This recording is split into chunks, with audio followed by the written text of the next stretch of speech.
નમસ્કાર વિદ્યાર્થી મિત્રો, તમારું હાર્દિક સ્વાગત છે પેશન એજ્યુકેશનમાં। આજે આપણે ગુજરાતી વિષયમાં નિબંધ જોઈશું। નિબંધ છે પ્રાકૃતિક પરમાત્માનું સ્વરૂપ।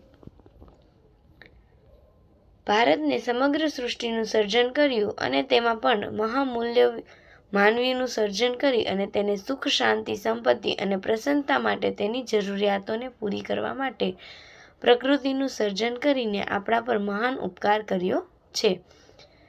આપણે જાણીએ છીએ કે પ્રકૃતિ વગર આપણું જીવન શક્ય નથી। આ ધરતી ઉપર જીવન જીવવા માટે ભગવાને આપણને પ્રકૃતિના વિવિધ તત્વોના સ્વરૂપે કિંમતી અને મહામૂલ્ય ભેટ આપી છે।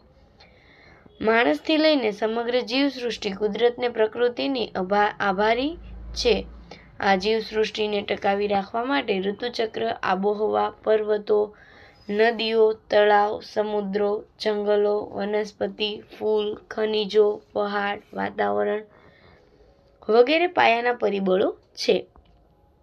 આ પરિબળો દ્વારા આપણે આપણું જીવન આનંદદાયક પૂર્વક પસાર કરીએ છીએ। ધરતી પ્રકૃતિ સુંદરથી સુશોભિત છે અને આપણે તેનો કોઈ પણ સમયે આનંદ ઉઠાવી શકીએ છીએ। દરેક ઋતુને એક આગવી ઓળખ છે, આગવું સૌંદર્ય છે, જેનો આપણે દરેક ક્ષણે આનંદ ઉઠાવી શકીએ છીએ। જે રીતે માનવી ખોરાકને પૂર્તિ કરવા માટે ખેતીકામ કરે છે, વિવિધ પ્રકારની શાકભાજી, કઠોળ, તેલીબિયાં વગેરે પકવીને પોતાની ભૂખ સંતોષે છે, તે જ રીતે માનવીની નાના મોટી દરેક જીવનની તરસ છીપાવવા માટે કુદરતે નદીઓ, તળાવ, કૂવાનું સર્જન કર્યું છે।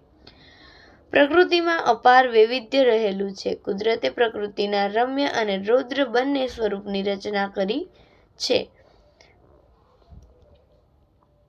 કુદરતની લીલા અપરંપાર છે। અહેવાલ આપણે હર ઘડીએ તેના વિવિધ તત્વો દ્વારા કરીએ છીએ।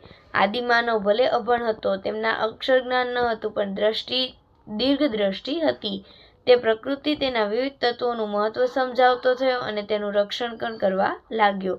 આ તત્વને વાયુદેવ, અગ્નિદેવ તરીકે પૂજવા લાગ્યો। એ જ ધરતી, વૃક્ષો, વનસ્પતિ, ગાય, સાપ વગેરેની એ પૂજા કરતો હતો।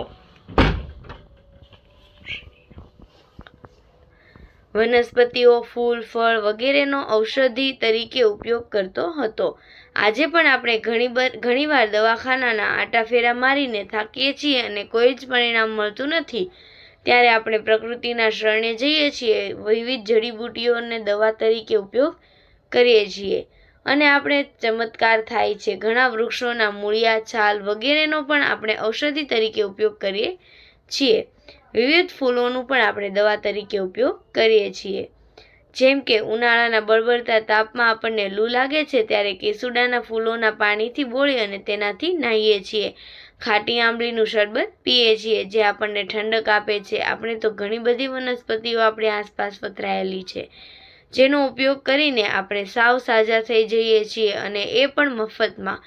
ઘણીવાર જેને આપણે નિંદામય મણ તરીકે કે કચરો સમજીને કાઢી નાખીએ છીએ, વિવિધ વનસ્પતિઓ પણ ઔષધિ તરીકે ઉપયોગી સાબિત થાય છે। વૃક્ષો તો આપણને ખૂબ જ ઉપયોગી છે, તો આપણે જાણીએ છીએ આ વૃક્ષોનો કુદરતી એર ફ્રેશનર છે, જે હવાને શુદ્ધ બનાવે છે। સાંપ્રત સમયમાં કોરોના જેવી મહામારી આપણને આપણા દેશ વૃક્ષોનું મહત્વ સમજાવી દીધું। જેમ કે વડ, પીપળો, મહુડો, લીમડો, ખાટી આંબલી આ વૃક્ષો આપણનું ખૂબ પ્રમાણ ઓછું થવા લાગ્યું છે, જેને બચાવવા જરૂરી છે। વાતાવરણમાં ઓક્સિજનનું પ્રમાણ વધારવા માટે મહાકાય વૃક્ષ ઉપયોગી છે, એવું કદાચ હવે માનવીને સમજાવવા લાગ્યું છે। ઘણી બધી વનસ્પતિઓ, વૃક્ષો એવી છે કે જેનો આપણે મસાલા તરીકે આપણી વાનગીમાં ઉપયોગ કરીએ છીએ, જેમાંથી વાનગીઓનો સ્વાદ તો વધે જ છે, પણ આપણે ઘણીવાર દવાખાના તરીકે પણ ગરજ સારે છે। આ કોરોના કાળમાં આપણે પ્રકૃતિની વિવિધ નજીક આવી ગયા હોય એવું લાગે છે,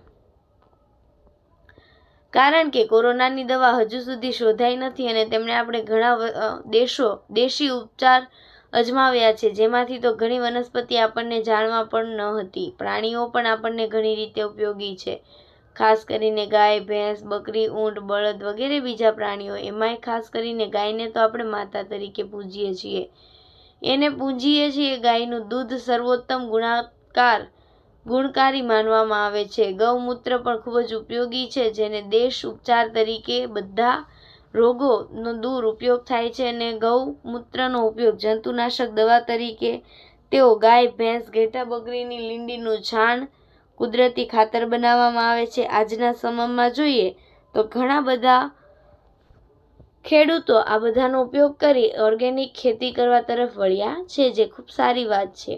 પ્રકૃતિનું રમ્ય સ્વરૂપ ખૂબ જ મનોહર છે, જેને માણવા માટે પ્રકૃતિના ખોળે વિહરવું પડે, તેને મળવું પડે. માણસ જ્યારે પોતાની દોડધામ ભરી જિંદગીથી થાકી જાય છે, ત્રાસી જાય છે, ત્યારે શાંતિ મેળવવા માટે તે કુદરતના ખોળે જ જાય છે.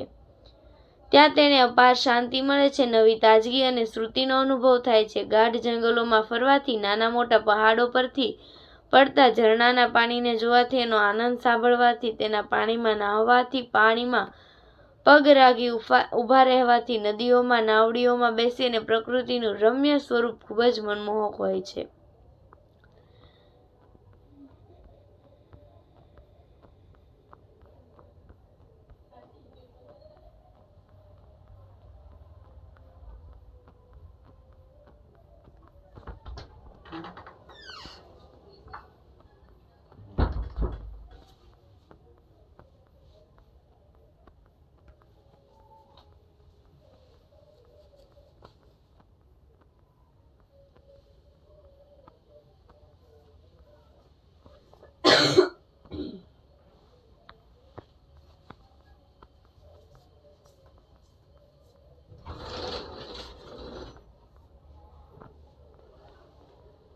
Thank you for watching. જો તમને મારો વિડીયો પસંદ આવ્યો હોય તો મારી ચેનલને જરૂરથી લાઇક, સબસ્ક્રાઈબ અને કોમેન્ટ કરી આપજો.